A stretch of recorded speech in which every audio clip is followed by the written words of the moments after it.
Bayangkan sebuah ruangan terkunci, tersembunyi selama puluhan tahun, penuh dengan dokumen rahasia tentang salah satu momen paling penting di Indonesia, G30S tahun 1965. Selama lebih dari 50 tahun, laporan-laporan rahasia CIA dan Kedutaan Besar AS ini tersimpan di arsip Amerika. Isinya tidak diketahui dunia.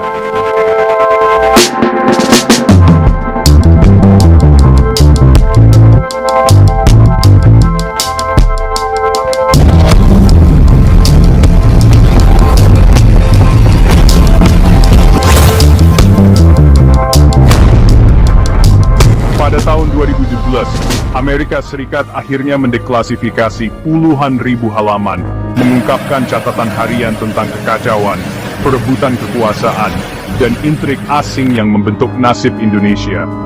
Tiba-tiba, kita bisa melihat bagaimana mata-mata dan diplomat Amerika memandang kekerasan dan propaganda yang menghancurkan negara ini. Dokumen-dokumen ini tidak menjawab setiap pertanyaan, tetapi mereka menghancurkan narasi lama yang sepihak dan memaksa Indonesia untuk menghadapi kebenaran yang tidak nyaman tentang keterlibatan asing dan konflik internal. Berkas-berkas itu mengkonfirmasi kecurigaan yang telah lama ada dan memberikan bobot pada teori-teori yang pernah dianggap spekulasi. Untuk pertama kalinya dalam setengah abad, kisah G30S dapat ditulis ulang dengan bukti dari bayang-bayang. Berkas-berkas yang dideklasifikasi menjadi kunci untuk memahami babak sejarah yang telah terkunci selama beberapa generasi. Mengapa CIA membuka berangkasnya? Bukan karena niat baik, tetapi karena hukum AS mengharuskan sebagian besar dokumen rahasia ditinjau dan dirilis setelah jangka waktu tertentu, biasanya 25 atau 50 tahun. Berkas G30S hanya mencapai tanggal kadaluarsa hukumnya. Upaya gigih oleh para sejarawan dan advokat transparansi menggunakan Undang-Undang Kebebasan Informasi memastikan pemerintah melaksanakannya. Ini bukan pengakuan, ini adalah keniscayaan hukum. Hasilnya, pandangan langka yang tidak disaring tentang bagaimana pejabat Amerika memandang krisis Indonesia, dengan beberapa detail masih disunting untuk keamanan. Dokumen-dokumen ini memungkinkan kita melihat G30S bukan hanya sebagai tragedi Indonesia, tetapi sebagai peristiwa global yang diawasi ketat oleh negara adidaya. Perilisan mereka menandai titik balik dalam cara kita memahami kelahiran Orde Baru Indonesia. Memo-memo CIA yang dideklasifikasi terbaca seperti buku harian dari Jakarta pada tahun 1965. Mereka mengungkapkan bahwa intelijen AS melihat krisis itu bukan sebagai kudeta komunis sederhana, tetapi sebagai persaingan sengit di dalam militer Indonesia. Laporan-laporan berfokus pada dua faksi utama, perwira yang bersimpati kepada PKI, dan kelompok kuat yang dipimpin oleh Soeharto.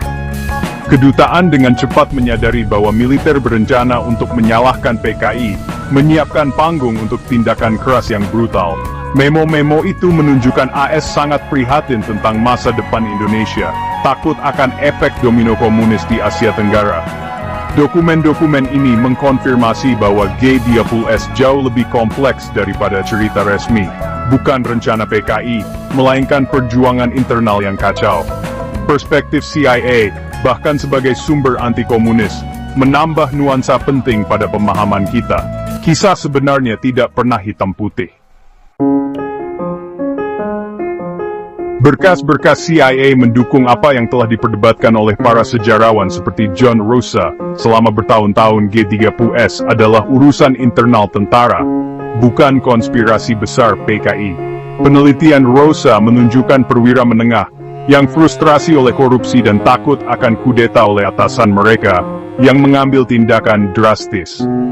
Memo-memo yang dideklasifikasi berfokus pada keretakan militer, bukan rencana induk komunis. Tentara Indonesia terpecah, nasionalis, Islamis kiri, semua berebut kekuasaan. G30S adalah pertaruhan nekat oleh faksi di dalam tentara, bukan kejadian tiba-tiba. Karya ilmiah Rosa sekarang didukung oleh bukti CIA, membantu membongkar propaganda puluhan tahun. Kebenaran jauh lebih manusiawi dan jauh lebih rumit. Para pemimpin JGGAPUS, seperti Kolonel Untung, melihat diri mereka sebagai patriot, bukan pengkhianat. Mereka percaya sekelompok jenderal tinggi, yang disebut Dewan Jenderal, sedang merencanakan kudeta terhadap Soekarno, mungkin dengan dukungan CIA. Rencana mereka menyerang lebih dulu, menetralkan para jenderal, dan menyelamatkan presiden. Dokumen-dokumen CIA menunjukkan ketakutan akan kudeta ini nyata di tengah suasana tegang Jakarta. Namun rencana J30S dieksekusi dengan buruk. Mereka gagal mengamankan target-target kunci dan tidak mendapatkan dukungan penuh Soekarno. Alih-alih mencegah kudeta, tindakan mereka menciptakan kekacauan dan membuka pintu bagi kekuatan baru untuk bangkit. Upaya gerakan untuk menyelamatkan Soekarno secara ironis memicu kejatuhannya. J30S membenarkan tindakan mereka dengan mengklaim Dewan Jenderal adalah ancaman nyata dan akan segera terjadi.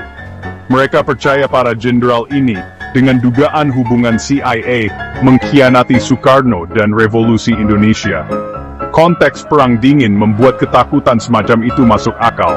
Amerika memiliki catatan mendukung kudeta anti-komunis. Dokumen kedutaan AS menunjukkan hubungan dekat dengan perwira Indonesia anti-komunis, memicu kecurigaan. Apakah dewan itu nyata atau hanya khayalan?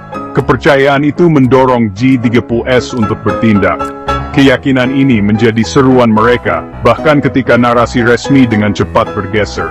Kebenaran tentang Dewan tetap diperdebatkan, tetapi dampaknya pada sejarah tidak dapat disangkal.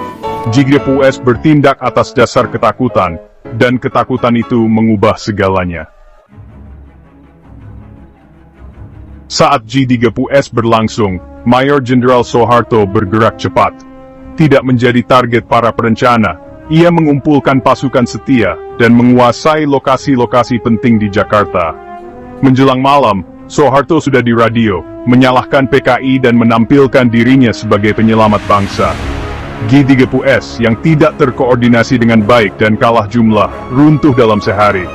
Laporan CIA mencatat kecemerlangan taktis Soeharto dan konsolidasi kekuasaan yang cepat. Ia mengubah krisis menjadi peluang, tidak hanya mengalahkan J30S, tetapi juga merebut narasi. Ini adalah langkah pertama dalam kebangkitan Soeharto, dan awal dari era otoriter yang baru. Kudeta yang gagal menjadi dalihnya untuk pembersihan brutal. Kekalahan J30S melepaskan gelombang kekerasan. Militer Soeharto menyalahkan PKI, melancarkan kampanye propaganda dan memicu pembunuhan massal. Dari akhir 1965 hingga 1966, ratusan ribu orang dibunuh, dan banyak lagi di penjara. Dokumen AS mencatat koordinasi tentara dengan kelompok sipil dan agama dalam pembantaian. PKI dihancurkan, dan basis kekuatan Soekarno musnah. Pada tahun 1966, Soeharto memaksa Soekarno untuk menyerahkan wewenang, menandai dimulainya Orde Baru. Rezim Soeharto menjanjikan stabilitas, tetapi dibangun di atas kekerasan massal dan penindasan. Tragedi J30S menjadi dasar bagi 32 tahun pemerintahan otoriter. Lebih dari 60 tahun kemudian, bayangan tahun 1965 masih membentuk Indonesia. Berkas-berkas yang dideklasifikasi mengingatkan kita bahwa sejarah itu hidup, terbuka untuk pertanyaan baru dan pemahaman yang lebih dalam.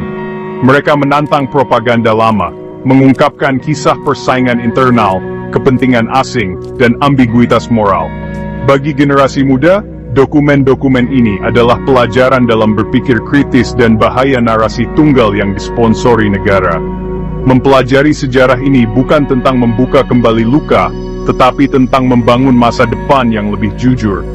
Menghadapi kebenaran adalah satu-satunya cara untuk maju sebagai sebuah bangsa. Kertas-kertas lama ini adalah kunci untuk memahami siapa kita, dan siapa yang ingin kita menjadi. Masa lalu setelah dibuka, dapat menerangi masa depan.